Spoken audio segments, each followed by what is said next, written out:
Masechet Gittin, Daf Nun Zayin. On va commencer par Nun Vav Amud Bet au bas de la page. Onkelos bar Klonikos bar Achte de Titos Hava. Puisqu'on avait vu précédemment que Vespasien, lorsqu'il fut nommé César de Rome, alors il a envoyé comme délégué, comme nouveau chef d'état-major pour assiéger Yerushalayim et détruire le Beth Amikdash, malheureusement, il a envoyé Titus. Et ce Titos-là, en effet, quand il est rentré dans le Beth Amikdash, on connaît son histoire, on a déjà vu qu'il avait eu l'impression qu'il a porté atteinte même à Dieu lui-même, puisque quand il a coupé la parochette, il a déchiré le rideau qui séparait le Kodesh de Kodesh à Kodashim, il y a eu du sang qui a coulé. Et donc il a cru que, réellement, il avait tué Chas v'Shalom Hachem. Donc on avait vu tout ce sujet, comment Kadosh Baruch Hu lui a dit, eh bien, tu vas voir. Ensuite, quelle était la suite? C'est que le bateau dans lequel il se trouvait en retour de Yerushalayim vers Rome a failli faire naufrage, et il a dit, bien sûr, le Dieu d'Israël, toute sa force n'est que dans l'eau. C'est par l'eau qu'il a noyé les Égyptiens, c'est dans l'eau qu'il a noyé toute l'armée de Sisra, dans le Nahal Kishon. On peut rajouter aussi le déluge, qui a détruit l'humanité à l'époque de Noach. Les seuls rescapés, c'était Noach dans la Teva. Mais si il est vraiment puissant, alors qu'il vienne se mesurer avec moi sur terre. Et Akadosh Baruch Hu lui a dit, Racha ben beno shel Esav Racha, petit-fils de Esav Racha. Biria kalla yeshli be'olami, yetush shema. J'ai une petite créature sur terre, un moustique. Viens voir si tu es capable de résister à la plus petite de mes créatures. Et on le sait que dès qu'il a mis le pied à terre, en descendant du bateau, ce moustique lui a pénétré les narines et lui a rongé la cervelle pendant 7 ans, et on sait combien il avait souffert de ce bourdonnement. Mais à la fin, il a demandé, il a ordonné comme testament de l'incinérer et de disperser sa cendre dans 7 fleuves différents. Et ce pourquoi, dans cette mer différente, pourquoi? Pour pas que le Dieu d'Israël ne puisse le juger après sa mort. Il a cru qu'il allait ainsi échapper au jugement divin. Et la Gemara nous raconte qu'est-ce qui s'est passé après sa mort. Incroyablement, nous avons des révélations du au-delà, de ce que Titos lui-même a raconté de lui-même. Comment? Il fut un homme, on connaît tous, Onkelos Aguerre, le converti au judaïsme, qui a traduit la Torah en araméen. C'était Onkelos. Qu'est-ce qu'il était pour Titos? Son neveu. Onkelos bar Klonikos bar Achte de Titos Hava. Il était le fils de sa sœur. Baeli Gayoure. Il a voulu se convertir au judaïsme. Mais pour être sûr de sa démarche, pour être convaincu qu'il était sur la bonne voie, dans la bonne décision, alors il s'est mis à consulter des Neshamot, des âmes du au-delà. Et avec de la magie, il y avait des nécromanciennes qui savaient faire parler les morts.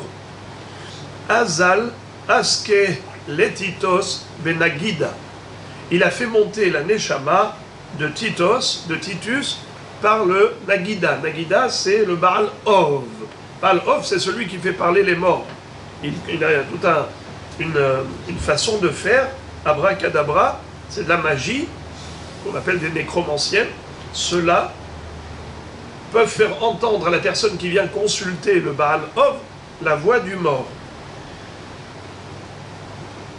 Comme dans l'histoire de Shaoul HaMelech, qui avait fait monter la Neshama de Shmuel HaNavi. Et la Baalat Ov avait vu Shmuel, parce que ce qui est très intéressant, c'est que le magicien voit le mort, mais ne l'entend pas. La personne qui vient consulter l'entend, mais ne le voit pas. Alors, il communique avec la Neshama de Titos. Amarle, man hashiv be'aou alma. Il lui pose la première question. Il lui dit, dis-moi Titos, qui est considéré important vraiment dans le monde de vérité, dans le monde du au-delà? Amarle, Israël, c'est le peuple juif qui est tant aimé par Dieu. Maouli Daboukebehu, qu'en penses-tu? Quel conseil me donnerais-tu si moi je vais me rattacher à ce peuple? Je vais intégrer le Ham Israël par ma conversion au judaïsme. Amarle, il lui a répondu, Milaihu nefishin velo matzit le kayominu. Leurs mitzvot sont nombreuses, elles sont au nombre de 613. Jamais tu n'arriveras à les assumer. Alors tu vas juste te retrouver en porte-à-faux. Parce que quand tu es goy, tu n'as que 7 mitzvot. Ça encore, tu peux faire l'effort de les respecter. Mais d'observer 613 mitzvot, ce sera très difficile. Donc tu vas prendre sur toi une grande responsabilité que tu ne pourras peut-être pas assumer. Mais si tu cherches la réussite, j'ai un conseil. Zil igare be'u be'au alma ve'avit recha. Vas-y, attaquez Israël, agresse-les. Sache que si tu prônes l'antisémitisme, sache que tu seras mis à l'honneur. Car il y a un pasouk. Dirtiv hayut sareha le roche, kol ametzer le Israël na'asa roche. Tout celui qui fait du mal à Israël dans ce monde, eh bien, on le met sur un piédestal. Il est considéré important. Justement, il fait parler de lui. Il y a des gens qui, justement, pour retentir dans la presse, eh bien, ils prônent l'antisémitisme. Et du coup, ils sont considérés importants parce qu'ils sont contre Israël. Parce qu'il est porte-parole de la volonté de beaucoup, malheureusement. Il y a des mefarshim qui disent le contraire. Kol hametzer l'Israël na'asa roche. Pourquoi? Hayut sareha les roches. Les ennemis d'Israël occupent des postes importants. C'est parce que Akadosh Baruch Hu, par considération pour Am Israël, il ne veut pas qu'il soit transmis et livré entre les mains de quelqu'un d'ordinaire. Alors avant qu'Israël subisse l'antisémitisme de cette personne, d'abord cette personne, elle est mise sur un piédestal, elle est considérée importante pour au moins dire que Israël, il a en face de lui un ennemi, mais qui est de notoriété publique, un homme important, pour pas qu'il y ait en plus cette humiliation d'être transmis entre les mains de quelqu'un d'aussi méprisable. Ça rappelle un peu l'histoire d'Avraham Avinu. Avraham Avinu, il est écrit que quand il a été acheté Me'arat HaMachpelah de la main de Ephron Yoshev Betor Benechet. Rachid dit que Yoshev s'écrit sans le vav, comme s'il était écrit Ephron Yashav Betor Benechet. Ephron était installé au sein de la communauté de la ville de Het. Les Hittim, la Hitti, la Émorim. Il était Yashav. Autrefois, il était simple, ordinaire, un homme lambda, un homme fondu dans la masse de la population. Et voilà que du jour au lendemain, on l'a nommé le gouverneur de la ville là-bas. Pourquoi? Ce jour-là, il est devenu choter. Eh bien, parce que Akadosh Baruch Hu ne voulait pas que Avraham Avinu ait affaire à un homme simple, un homme classique, pour qu'il ait affaire à un gouverneur. Figurez-vous que pour le kavod d'Avraham Avinu, Ephron est devenu gouverneur. Vous imaginez? Donc c'est un peu dans le même ordre d'idée de ce qu'on vient de dire. Alors il lui pose une deuxième question. Et il lui dit, Dîner de Aou Gavra, Bemaï, quel est le jugement qu'on vous inflige là-haut? C'est-à-dire toi, Titos. Maintenant, je suis très curieux de savoir, toi qui as détruit le Beth Amikdash, toi qui as fait tout ce mal, maintenant tu es arrivé là-haut. Et tu m'as dit que le peuple important, c'est Israël. Mais je voudrais savoir, quel est ton sort à toi? Quel est ton destin dans le monde de l'éternité. Il lui a répondu, Bemaï dépassé kanafché. Il lui a dit, moi-même, j'ai prononcé mon propre verdict. Ce que j'ai demandé qu'on me fasse de mon vivant, c'est-à-dire après ma mort, c'est ce qu'on me fait, on me refait sans arrêt dans ce monde. C'est-à-dire, Kol yoma mekanshele le kitme bedainele vekaloule ou mevadroule achav yame. C'est-à-dire, tous les jours, on rassemble et on réunit les cendres de Titus, de Titos, on le juge et on le condamne à ce que lui-même avait demandé quand il a ordonné son testament et qu'il a dit on doit l'incinérer, le brûler, disperser sa cendre entre 7 fleuves. Eh bien, c'est exactement ce qu'on me fait chaque jour. Alors, Onkelos Aguerre, avant de se convertir au judaïsme, il poursuit son enquête. Et qu'est-ce qu'il va faire? Azal Askele Bil'am Benagida. Il a fait monter la Neshama de Bil'am par ce magicien. Amarle, Man Hashiv Be'au Alma. Il lui a posé la même question. Qui est considéré important dans le monde du au-delà? Amarle Israël. La même réponse. C'est le peuple juif. Maoulei Dabouke Behu. Qu'en penses-tu si je me convertissais au judaïsme et que je me rattachais à ce peuple? Amarle Lotidrosh Shelomam Vetovatam Kolayamim. Ne recherche jamais la paix d'Israël. Au contraire, sois antisémite. Amarle Dine de Aou Gavra Bemaï.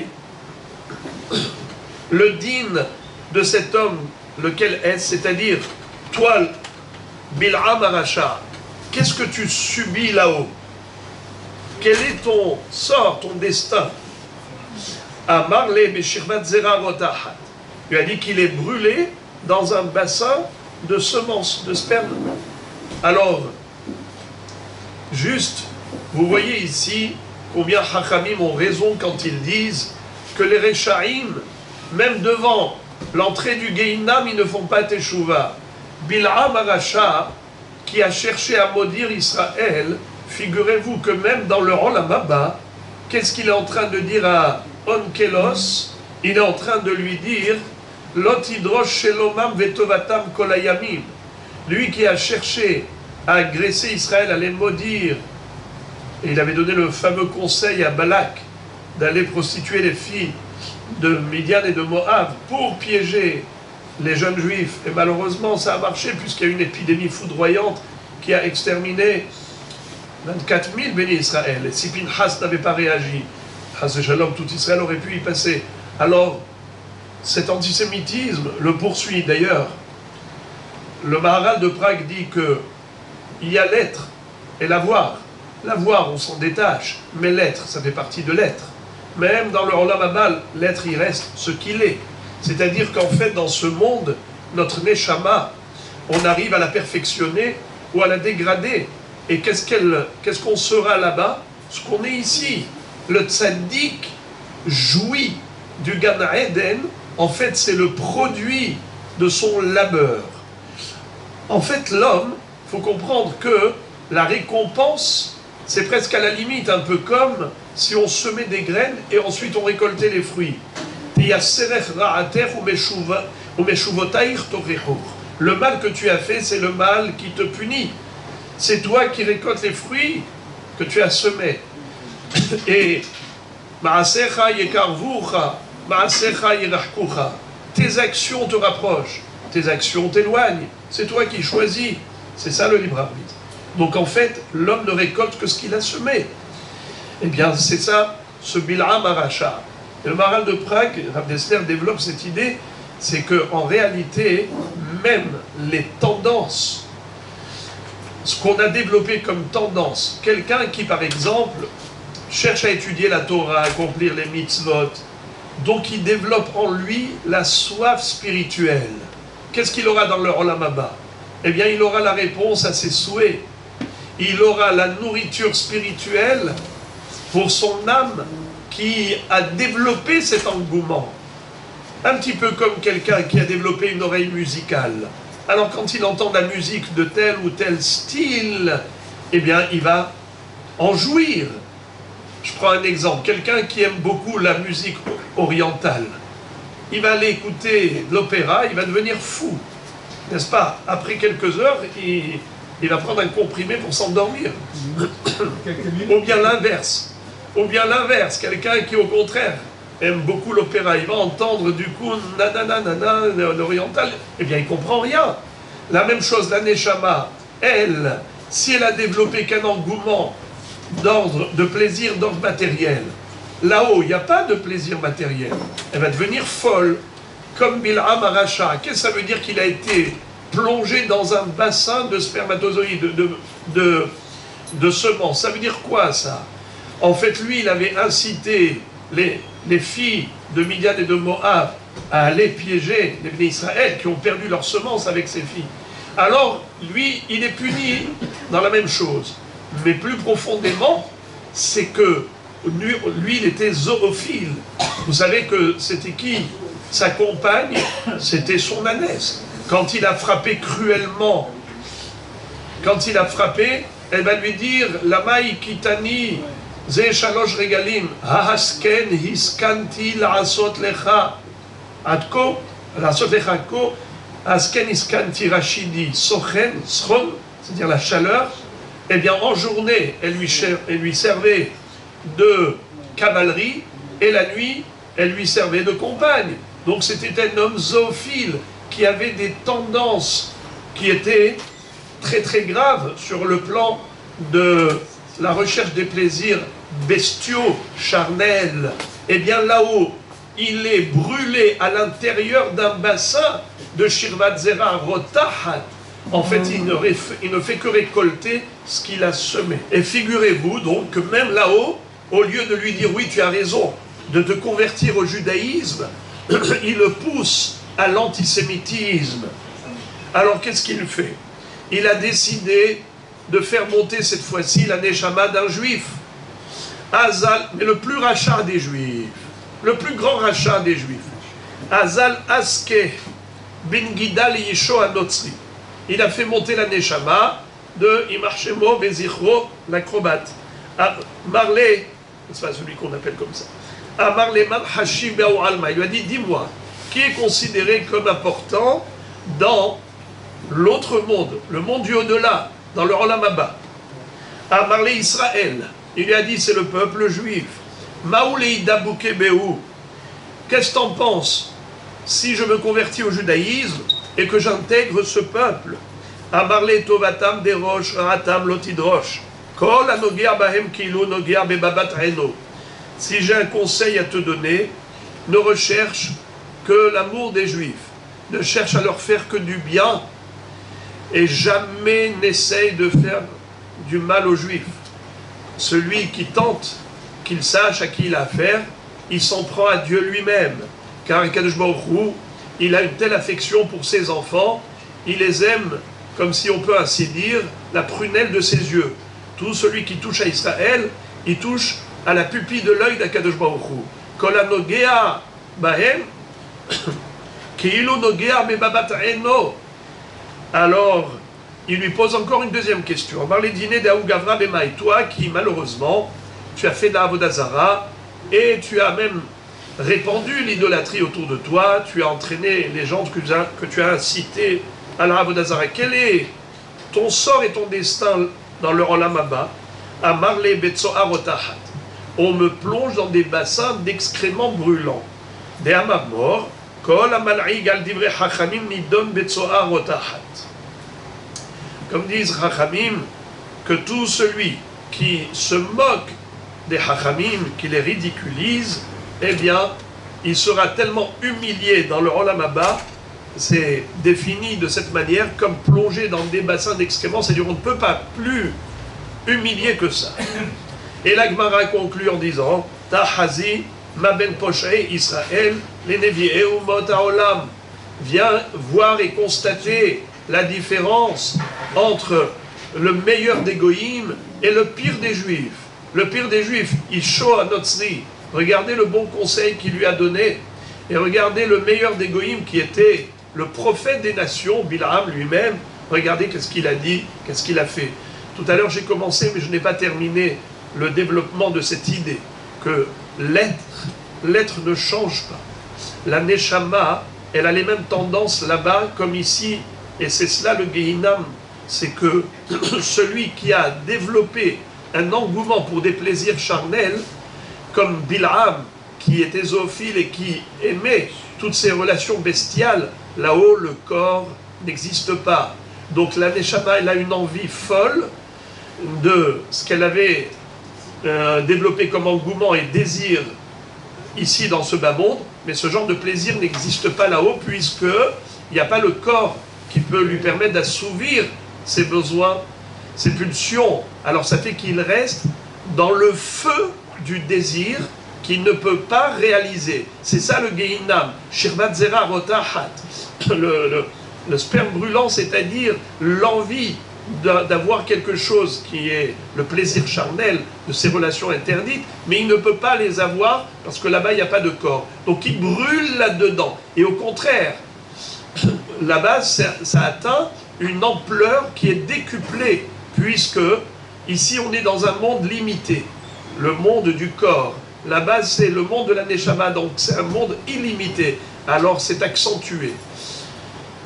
Écoutez cette Gemara très belle dans Masechet Nedarim. La Gemara nous dit Amarish Lakish En Gehinam Le'atid Lavo Ila Kadosh Baruch Hu Motzi Hama Min Artika Tzadikim Mitrapim Ba Ursha'im Nidonin Ba Tzadikim Mitrapim Ba Shenemar Shemesh Tzedaka Umarpe Biknafea Uresha'im Nidonin Ba Shenemar Hine Yomba Boer Katanur Vehayu Kol Aresha'im Lekash Velihat Otam Hayom Abba. C'est-à-dire, Akadosh Baruch Hu va faire sortir le soleil de son enveloppe. Ce soleil caniculaire va brûler les Rechaim et va guérir les Tzadikim. Qu'est-ce que ça veut dire? Et c'est ça le Gehinam, c'est ça le Gan Eden. Qu'est-ce que ça veut dire? Le soleil, c'est la lumière de la Torah, c'est la lumière de la vérité. Cette même lumière de Torah peut éclairer certains et peut en brûler d'autres. C'est-à-dire que, comme je l'ai dit tout à l'heure, quelqu'un qui a développé un amour de la Torah, eh bien justement dans le Gan Eden, qu'est-ce que fait Akadosh Baruch Hu? Il étudie la Torah avec les tzadikim, il leur révèle les secrets infinis de la Torah. Mais pour qui c'est du plaisir? Pour celui qui a développé une oreille musicale de Torah. Mais celui qui est indifférent, alors au contraire, ça devient Gehinam. Comme j'ai expliqué tout à l'heure, le même spectacle, le même concert peut être tellement agréable pour certains et tellement désagréable pour d'autres. Eh bien, c'est ça le Gan Eden des tzadikim. Le même soleil, Akadosh Baruch Hu Motzi Hama Min Artika, c'est Shemesh Tzedaka ou Marpe Biknafeha. Pour les tzadikim, c'est Shemesh Tzedaka ou Marpe. Ça guérit la Neshama, ça assouvit la soif de l'âme. Et pour les Rechaim, ça les brûle.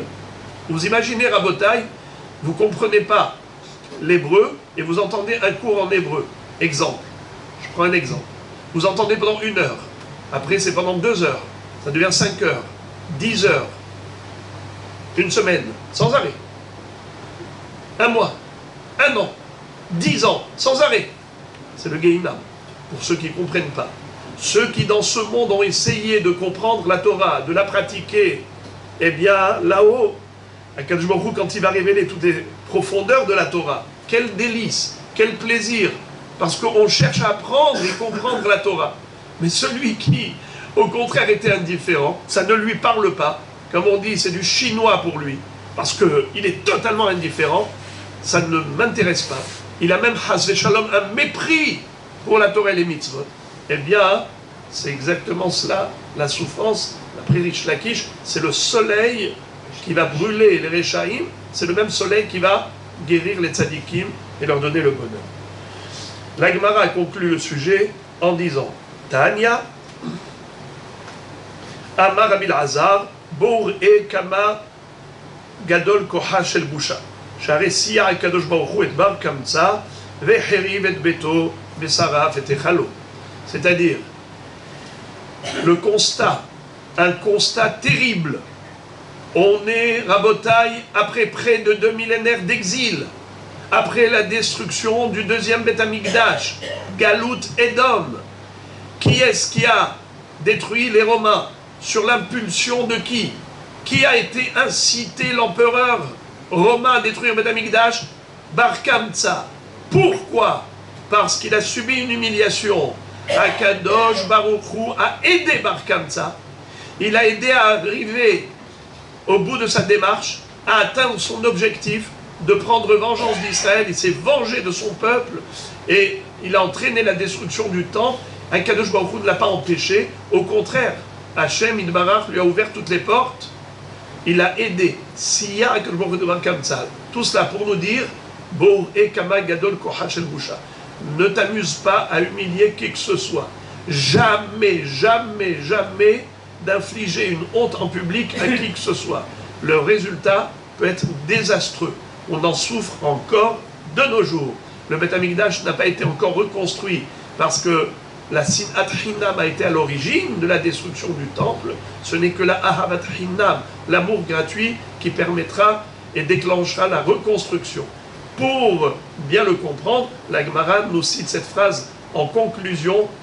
Amarabil Hazar, Bo e kamagadol koha shel busha, sharesiak shbochut bar kamtsa, veheribet beto, et saraf et echalao. Dieu a détruit lui-même sa propre maison par le biais de Bar Kamtsa, juste pour nous montrer combien la dignité humaine est importante aux yeux d'Akadosh Baruch Hu. Respecter toute personne a été créée à l'image d'Akadosh Baruch Hu. Quand tu fais honneur à quelqu'un, tu fais honneur à Akadosh Baruch Hu indirectement.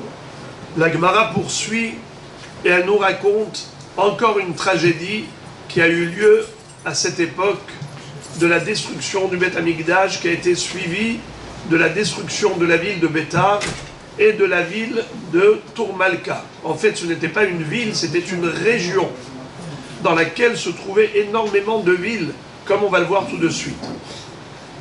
Et la Gemara nous dit que c'est incroyable comment une tragédie de si grande envergure a été déclenchée par un petit facteur infinitésimal.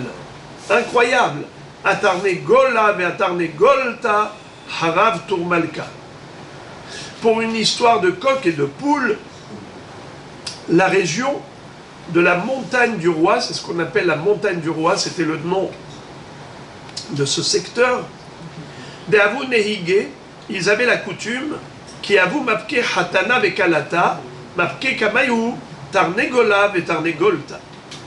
Lorsque le hatan et la kala étaient conduits vers la choupa, on envoyait devant eux un coq et une poule, que l'omar, Pérou urvu ketarnegolim, comme signe de bracha, de reproduction, comme la poule qui pond des œufs tous les jours, qui vont donner des poussins, ces œufs, ainsi que cette femme soit fertile et qu'elle puisse produire une grande descendance. C'est comme ça que le minhag était à cette époque. Yom Ahad, un jour, Avak Halif, Gunda de Romae, un régiment de Romains est passé par là. Ils avaient apparemment un creux à l'estomac et ils ont voulu prendre ce coq et cette poule pour le manger. Shaklin hu minayhu. Et ils ont pris donc ces poulets. Naflu alayhu mahunhu. Les Juifs se sont rués sur eux et ils les ont frappés. Atou amroulé les Kessar, Mardou Becha Yehudae. Alors ils ont été les dénoncer auprès de César. Ils vont dire à l'empereur, les Juifs, se sont rebellés contre toi. Ata alayhu. Alors il est venu les attaquer. Hava behu, haou bardaroma dava kafitz mila vekatil behu. Il y avait là-bas un juif qui était super puissant, un héros qui avait une force herculéenne. Il était capable de bondir et de sauter 1 mile, 1 mile, presque 1 kilomètre. Alors, soit qu'on traduise littéralement qu'il survolait les soldats romains et il est décapité comme ça, chemin faisant, ou bien on peut expliquer qu'il était capable de bondir, de faire des sauts, et il les tuait, il atterrissait, et tout de suite après il reprenait un élan, et il continuait comme ça à bondir sur eux, pour donc les survoler, et il tuait jusqu'à 1 kilomètre, 1 mille, parce que 1 mile c'est 2000 coudées, une coudée c'est à peu près 50 cm, ce qui veut dire que 1 mille c'est à peu près 1 kilomètre.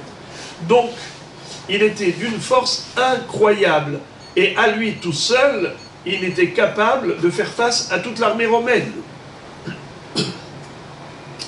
Qu'est-ce qui s'est passé?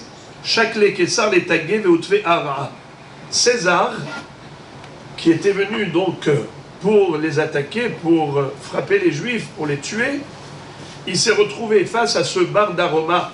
Donc, soit c'est son nom, soit qui veut dire le fils du sud, parce qu'il habitait le sud d'Israël.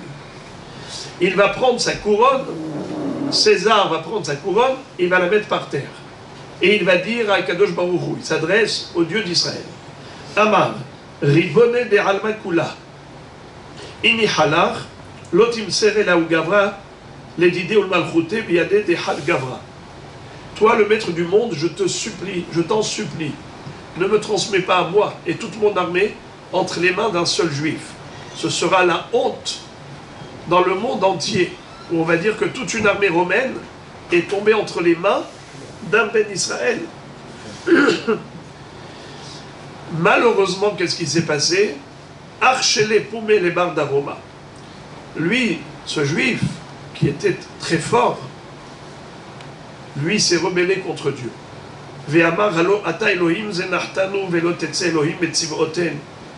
Toi, Kadosh Baruch Hu, si tu nous as abandonnés, tu ne veux pas accompagner notre armée, ce n'est pas grave, nous on sait se débrouiller tout seul. Ça veut dire qu'il y a eu ici une inversion des rôles. Le Goy s'adresse à Kadosh Baruch Hu, le Ben Israël se détourne d'Hachem et se révolte contre lui. La Gemara ouvre une parenthèse et elle dit, mais ce pasouk, c'est un pasouk de Tehilim. David Amelech lui-même a dit la même chose. Alors comment peut-on critiquer Bar d'Aroma si c'est un pasouk de Tehilim? Il n'a fait que répéter un pasouk de Tehilim. Halo Elokim zenachtanu velo tetze Elokim metziv otenu. La Gemara répond, David atmoué kametama. David Amelech, lui, n'a pas dit ça dans la forme affirmative, mais dans la forme interrogative, en disant à Kadosh Baruch Hu, Hachem, tu peux nous abandonner, tu peux laisser notre armée partir toute seule sans toi, mais on ne peut pas se débrouiller sans toi. En rod milevado, on n'a aucune force si toi, Hachem, tu n'es pas là pour te tenir aux côtés de notre armée.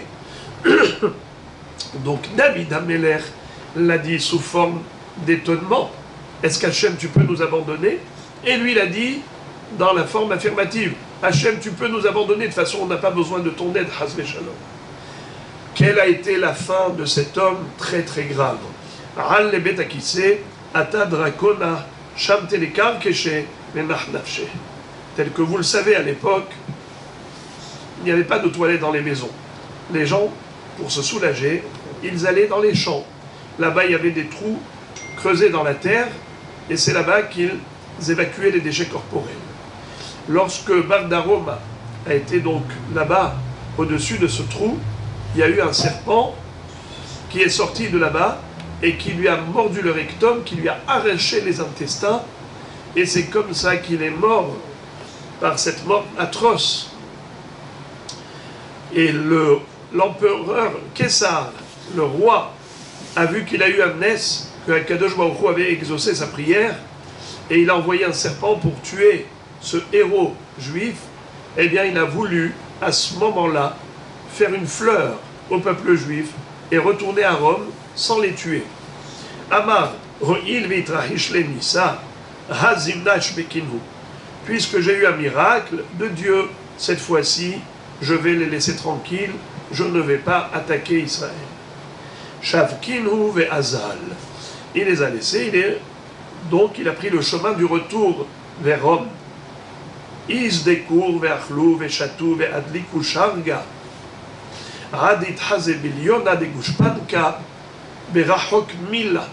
C'est-à-dire, les Juifs se sont frottés les mains, ils se sont réjouis. Ils ont dit, ah, cet empereur, il a eu peur. Il a cru qu'il avait affaire à des gens simples et il a vu qu'est-ce qu'un homme était capable de faire, Bardaroma, lui tout seul. Alors ils ont commencé à faire la fête, la fiesta. Et ils ont commencé à organiser des soirées de partout, la fête, pour se réjouir et se moquer de César, de César. Ils ont allumé des torches de feu dans la ville à tel point que la lumière de ces éclairages pouvait illuminer Berechuk Mila. À une distance d'un kilomètre de la ville, on pouvait encore voir l'effigie d'une pièce, l'effigie d'un seau. Biliona de Gushpanka. Gushpanka, c'est l'anneau, c'est le seau. À l'époque, ils scellaient avec des seaux. Et on pouvait voir l'effigie à 1 kilomètre. Vous imaginez combien de torches ils ont allumées? César a été extrêmement vexé. Il a dit, Mihda kahadubi Yehudae. Les Juifs se moquent de moi et ils organisent de grandes réjouissances.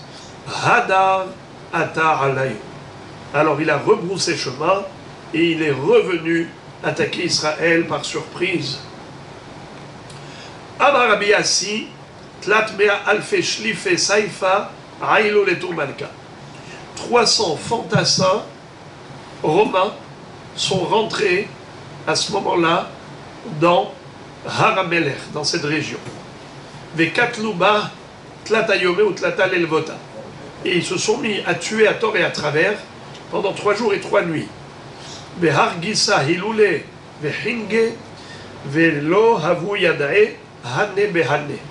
Figurez-vous, comme à l'époque il n'y avait pas de courrier, il n'y avait pas de téléphone, ni WhatsApp, ce qui fait que les gens n'étaient pas informés. D'un côté de la ville, le sang coulait à flot, parce qu'il y avait 300 000 guerriers romains qui se mettaient à tuer à tort et à travers, et de l'autre côté de la ville, tellement la ville était grande, ils continuaient de festoyer et de chanter dans des soirées de festins extraordinaires, et ils ne se sont même pas rendus compte que de la catastrophe qui avait lieu de l'autre côté de la ville. Et la Gemara nous dit qu'à ce propos, s'est appliqué le pasouk dans Megillat Echa, dans le livre des Lamentations. Bila Hashem velo Hamal, et kol neot Yaakov, Hakadosh Baruchu a détruit sans pitié toute la beauté de Jacob. De quelle beauté s'agit-il? Eh bien, il s'agit de ces grandes villes qui se trouvaient à Haramelech, qui à Tarabin Amar Rabbi Yochanan, Elu Shishim Ribo Ayarot, chez Ayulo le Yanai Amelech Beharamelech. Il s'agit des 600 000 villes qui se trouvaient dans cette région de Tourmalka, qui était sous la gouverne du roi Yanai, Yanai Amelech, qui était l'un des descendants des Hashmonaïm. וכל אחת ואחת היו בה כיוצאי מצרים, חוץ משלוש שהיו בהן כפלאים כיוצאי מצרים. Dans chacune de ces 600 000 villes, il y avait 600 000 habitants. Alors faites le calcul. Votre calculette ne sera pas capable de contenir autant de zéros pour voir combien de milliards d'habitants il y avait en Eretz Israël dans ces 600 000 villes. À part 3 villes où il y avait 1 200 000 juifs, dans 3 parmi ces 600 000 villes. Elouen, Kfar Bish, Kfar Shechlaim, Kfar Dechraya. Pourquoi elle portait ce nom? La Gemara va expliquer. Le village mauvais, le village de Shechlaim, c'est une sorte de plat, de nourriture. Kfar Dechraya, le village des garçons. Kfar Bish, pourquoi on l'appelait le mauvais village? Delo Yahvé Betal Eushpiza. Quand il y avait un étranger qui était de passage et qui demandait hospitalité, personne ne lui ouvrait la porte. Alors on l'appelait le mauvais village, des gens égoïstes. Kfar Shechlaim, Shaita Parnasatam, Mina Shechlaim. Une ville qui était très compétente en matière de Shechlaim, qui préparait un très bon plat, qui était revendu, commercialisé de partout, et c'était ça leur Parnassa, Mina Shechlaim. Kfar Dichraya, Amar Rabbi Yochanan, Shayu Neshotem, Yoldot Zecharim, Tehila, Yoldot Nekeva, Baharona ou Poskot. Et cette ville des garçons, en effet, il y avait là-bas un phénomène incroyable, c'est que les femmes, là-bas, elles accouchaient des garçons, elles enfantaient des garçons, et le dernier accouchement, c'était une fille. Et là, elles s'arrêtaient d'accoucher. Alors, la grande majorité, c'était des garçons. Il y avait peu de filles. Se marier devait aller chercher, certainement aller chercher des filles d'ailleurs. Amar Oula, les Didi Hazeli Yaoutra, Vafilou Shetin Ribvata Kane, Lomahzik. Oula dit, moi j'étais de passage en Israël, j'ai été voir la région qui s'appelle Haramelech, la montagne du roi, et bizarrement, j'ai vu que cet endroit est très petit. Il ne peut même pas contenir 600 000 roseaux. Comment il pouvait contenir 600 000 villes? D'ailleurs, la Gemara raconte à parler à Oumina, les Rabbi Hanina, Chakouré, mais Chakri et tout. Il y avait un homme athée à Picoros, Amin, qui a rencontré Rabbi Hanina, il lui a dit, vous êtes des menteurs, qu'est-ce que vous racontez? Des histoires à dormir debout. Comment il pouvait y avoir là-bas 600 000 villes, où il y avait 600 000 personnes dans chaque ville? Il ne peut même pas contenir 600 000 roseaux. Amarle Eretz Viktivba. Mat Sevizen Oro Mahazik et Besaro. Af Eretz Israël Bizman Sheyoshvin Aleha Ravha. Ou Bizman Sheyoshvin Aleha Gamda. Il lui a dit Eretz Israël porte le nom de Eretz Sevi. Sevi, ça a deux connotations.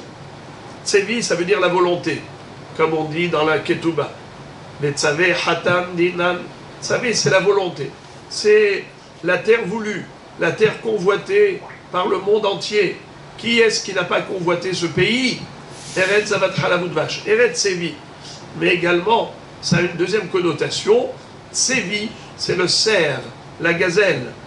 De la même façon que le cerf, lui, a une peau qui se contracte après la shrita. Je vous lis ce que dit la Gemara. Mat Sevize, En Oro, Mahazik et Besaro, Aferet Israël, Bizman she Yoshvin Aleha Ravha, ou Bizman she En Yoshvin Aleha Gamda. C'est-à-dire que il y a un phénomène très spécial chez le cerf, c'est qu'après la shrita, on va le dépouiller de sa peau.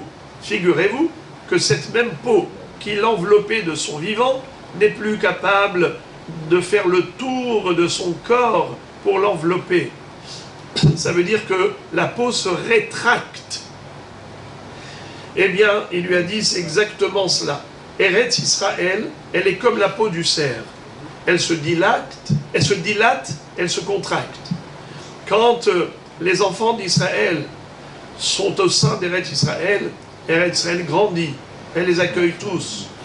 Mais quand Israël part, ça a l'air d'être un pays tellement petit dans la carte géographique, ça paraît tellement petit Eretz Israël, c'est vrai, mais c'est une terre qui s'élargit pour accueillir ses enfants.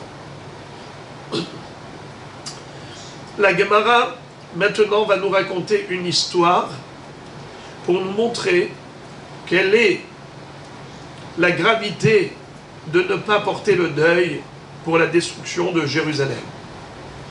On va passer maintenant à un autre sujet.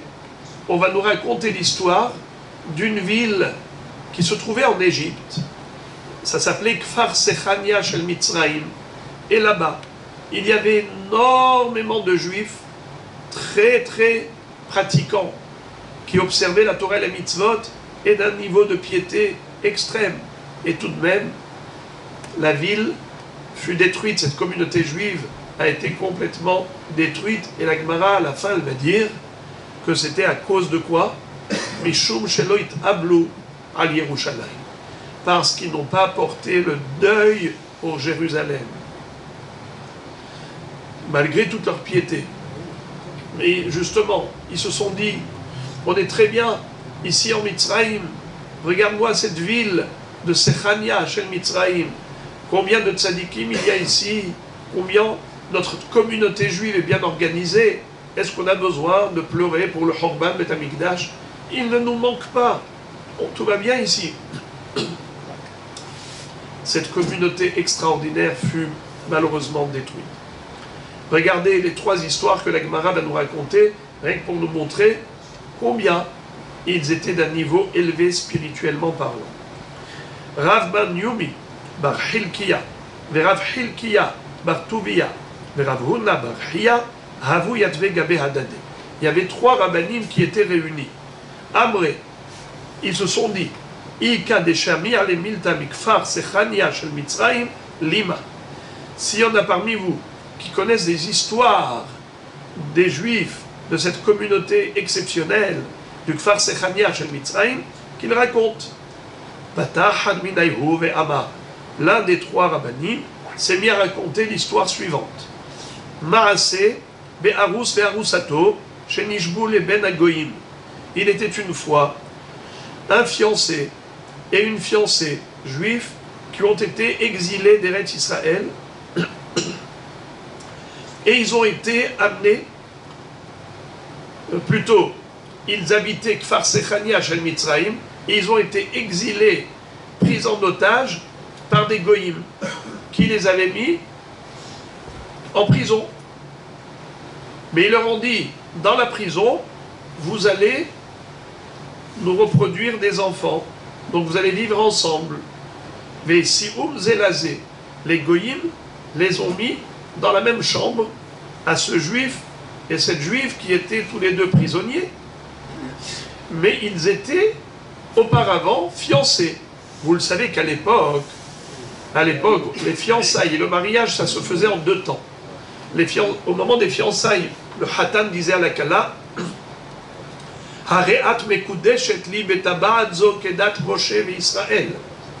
ce qu'on appelle les fiançailles. Elle était mamash mekudeshet. Et 12 mois plus tard, elle avait le temps de préparer son trousseau et lui d'organiser le mariage. Ils allaient faire la choupa et le sheva brachot. Mais là, dans cette période intermédiaire, ils ont été pris en captivité. Et ils se sont retrouvés dans le même lit, dans la même chambre. Elle lui a dit, Amralo, bevakasha mimcha, al tigabi, she'enni ketuba mimcha. Elle lui a dit, s'il te plaît, ne me touche pas. On n'est pas mariés. Halachiquement, on n'a pas célébré de choupa. Alors même si tu m'as déjà donné la bague, arrête me goudéchet li, et tant que je n'ai pas eu de ktuba, on n'a pas le droit d'être ensemble, on n'a pas eu de choupa. Velo nagarba adion moto. Il ne l'a pas touché jusqu'au jour de sa mort. Kshemet, quand il est décédé, Amra Lahem, elle a dit aux Juifs de l'entourage, Sifdou lazé, faites un grand hesped. Et lorsqu'il est décédé, Amra Lahem, elle leur a dit, Sifdou lazé, faites-lui un grand hesped à celui-là. Shepitped bitzro yoter mi Yosef. Il s'est moqué de son Yetzerara plus que Yosef. C'est une expression. Quelqu'un qui arrive à maîtriser son mauvais penchant, c'est comme s'il se moquait de lui. Parce que normalement, qui est plus fort? C'est le mauvais penchant, c'est un ange qui est très fort. Et l'homme qui est capable de maîtriser ses passions, ses pulsions instinctives, alors c'est comme s'il se moquait de son Yetzerara. Et bien lui, il s'est moqué de son Yetzerara dans un niveau encore supérieur à celui de Yosef. Deilou bi Yosef, lorsque Yosef a refusé la séduction de la femme de Potiphar, c'est quand elle a attrapé par son veston pour lui imposer la Havera et qu'il a fui la femme de Potiphar. C'était un moment. Tandis que lui, c'est tous les soirs, c'est tous les jours qu'il est avec moi et malgré tout, il s'est retenu.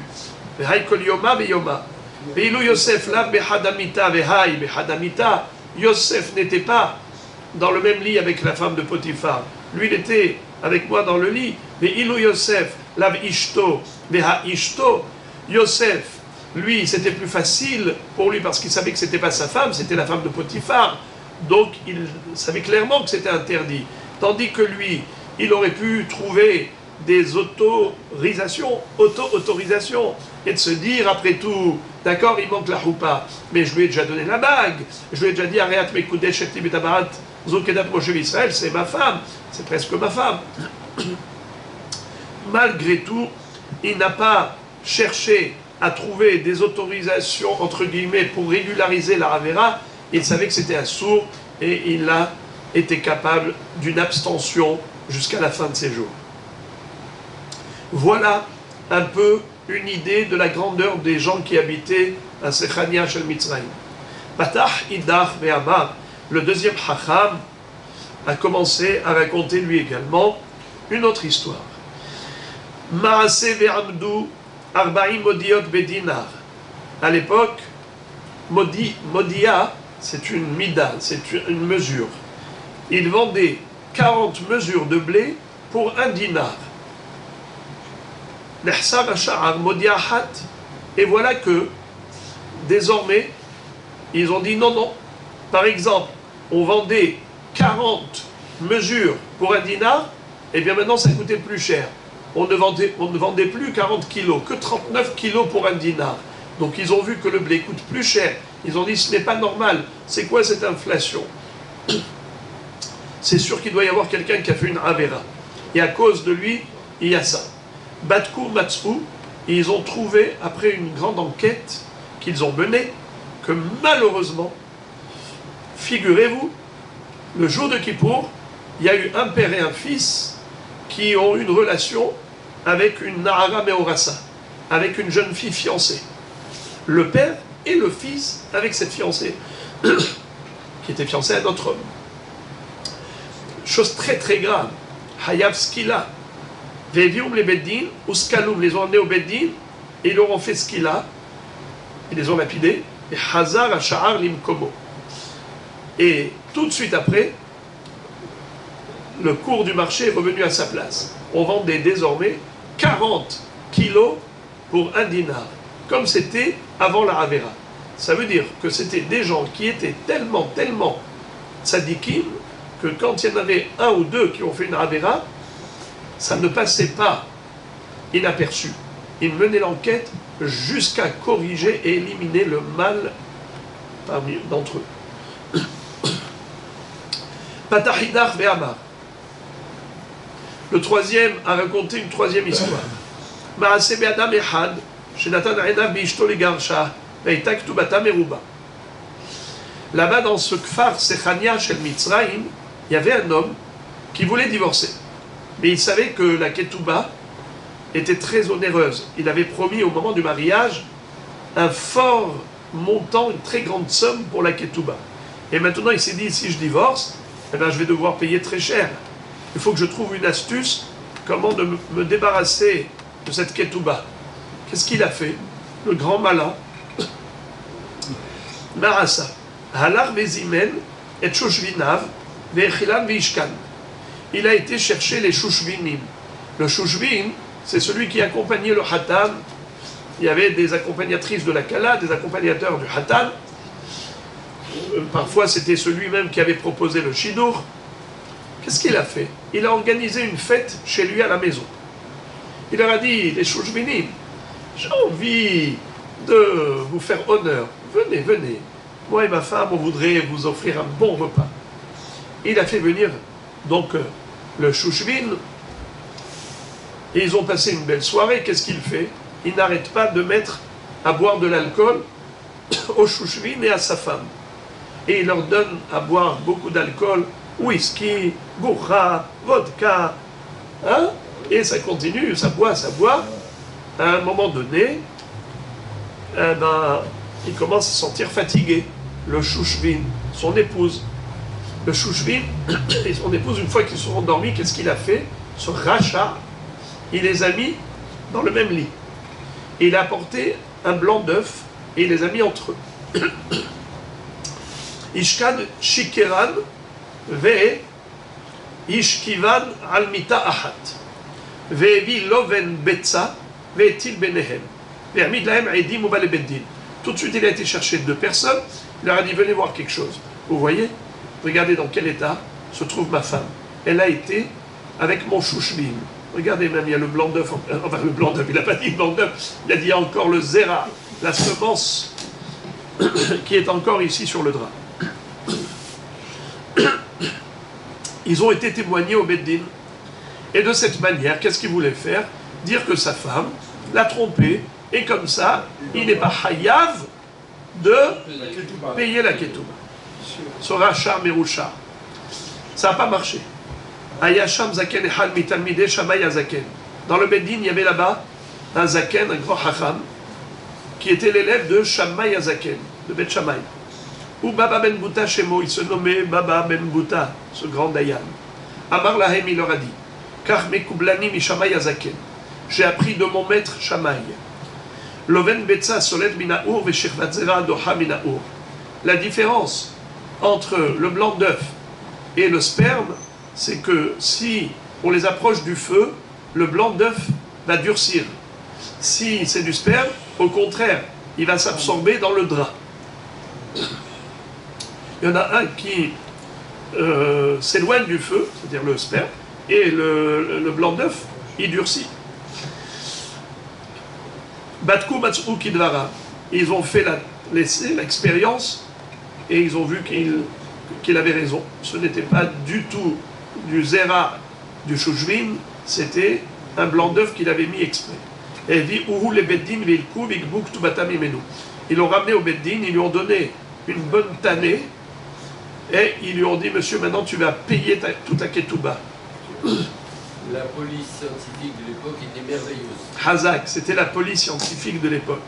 Eh bien, frères et amis, ces trois histoires, c'est pour nous montrer quel était le niveau de piété de cette ville, Farsechania Shel Mitzrayim. Alors, regardez la question que pose Abaye à Rabbi Yosef. Amarle Abaye les Rabbi Yosef, Me'achar de Avut Tzadikim Kulehai Maitarma Irnouch. S'ils étaient tellement pieux, tellement tzadikim, pour quelle raison cette communauté fut détruite? Amar le Mishum Deloy Aboul al Yerushalayim. Il lui a dit parce qu'ils n'ont pas porté le deuil pour la destruction de Yerushalayim. Dirtiv Simchu et Yerushalayim vegilu ba kol ohaveha. Réjouissez-vous avec Yerushalayim, tous ceux qui l'aiment. Sisu itah masos kol amit'abelim alea. Vous allez vous réjouir avec elle, tous ceux qui ont porté le deuil pour elle. Ceux qui portent le deuil pour Yerushalayim mériteront de se réjouir lors de la reconstruction. Mais sinon, pire encore, c'est un chef d'accusation que de rester indifférent face à ce drame national. Troisième tragédie, et c'est la fin du sujet, à chacun des Rispak, Hariv, Betar. On avait dit qu'il y a eu trois villes qui furent détruites pour une histoire qui peut paraître anodine, banale et triviale. C'est lesquelles trois villes? Yerushalayim, à cause de Kamsa ou Bar Kamsa. Haram Melech, Tormalka, à cause d'une histoire de Tarnegola et Tarnegolda, pour l'histoire de coq et poule que les Romains avaient pris quand ils allaient devant Hatan et Kala. Pour une histoire aussi banale, il y a eu un tel massacre. Et enfin, la troisième tragédie, c'est la grande ville de Bétar, qui furent détruites pour une histoire de poutres, de planches, de calèches, d'un carrosse. Regardez, à chacun des Rispak Harif Bétar. Pour la poutre d'une calèche, la ville de Bétar fut détruite. Des Avuneigé, ils avaient un minhag à l'époque, qui avait Mitiali Dianoka Châtelet Arza. Lorsqu'un garçon allait naître, on plantait un cèdre. Yanukta Châtelet Toranita. Lorsque c'était une fille qui naissait, on plantait Toranita. C'est quoi Toren? Rachidi, c'est un pin, un arbre, le pin, là où poussent les pignons. Alors, le cèdre pour un garçon, le pin pour la fille, et Vechi Havu Min Seve, et quand ils allaient se marier, Kaitse Lehu, on allait couper ces arbres, Ve'avde Genana, et on fabriquait le dé nuptial avec ces bois. Yom Ahad, un beau jour, Hava Kahalfa Birte de Kessar. La princesse, la fille de César, se baladait, se promenait en calèche royale. Itbar Shaka Derispak. Voilà que l'une des planches de la calèche s'est cassée. Qu'est-ce qu'ont fait ces serviteurs? Les soldats qui escortaient la princesse, Katsuar Zav et Ailola, eh bien ils ont coupé un arbre qu'ils ont trouvé dans un jardin des Juifs et ils l'ont utilisé pour réparer le carrosse. Et voilà que des jeunes Juifs arrivent, ceux qui avaient fait du Krav Maga, et ils leur ont donné une bonne tannée à ces soldats romains. Atou Amroulé les Kessar, Mardou Becha Yehudae. On a été raconté à César que les Juifs se sont rebellés contre lui. Ata Alayou. Eh bien, il est venu avec toute son armée pour attaquer la ville de Bétar. Et là va s'appliquer le pasouk de Megillat Echa, du livre de Jérémiade. Gada Bachori Avkol Keren Israël. Akadosh Baruch Hu, dans sa colère, il a brisé la corne d'Israël. La corne, ça représente la majesté. Il a brisé la majesté d'Israël. Notre fierté, c'était la ville de Bétar. Comme le Tar Lagmara va dire que dans cette ville, il y avait 400 Bate Midrash. Dans chaque Beth Midrash, il y avait 400 enseignants. Chaque enseignant avait 400 élèves. Tous ceux-là furent massacrés à l'époque de la destruction de Bétar. Amarabi Zera, Amarabi Abaou, Amarabi Yohanan. Elu Shemonim Elef Karne Milchama Shenichnesu Likrach Bétar Besha'a Shel Achdua. Il y a eu 80 000 chefs de troupes, de soldats, qui sont rentrés avec leurs trompettes. Ils ont sonné le corps pour déclarer la guerre à Bétar. Ils sont rentrés et ils ont massacré la population. Angouba Anashim, Venashim, Vetaf. Ils ont tué hommes, femmes et enfants. Jusqu'à ce que ces flots de sang ont été se déverser dans le Yamagadol, dans la mer. Shema Tomar Krovaïta, peut-être tu vas dire que la mer était proche. Non, Rehoka Ita 1000, elle était à 1 kilomètre de la ville.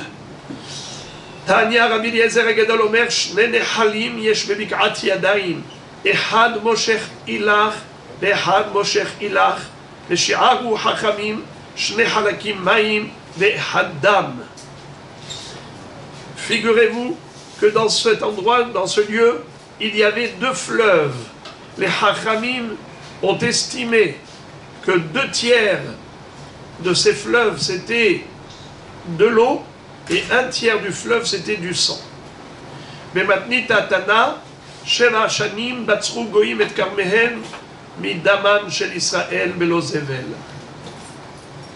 Incroyablement, pendant 7 ans, les Goïms n'avaient même pas besoin de mettre de l'engrais dans leurs champs. Ils ont engraissé leurs champs avec le sang juif pendant 7 ans. Et Hachamim nous disent que pendant 7 ans, ils ont interdit d'inhumer les cadavres des Juifs de Bétar. Et pendant 7 ans, ces corps étaient exposés aux rapaces. Ils n'ont pas été dévorés. Ils étaient exposés aux intempéries. Leur corps n'a pas pourri. Il n'y a pas eu de putréfaction de tous ces corps.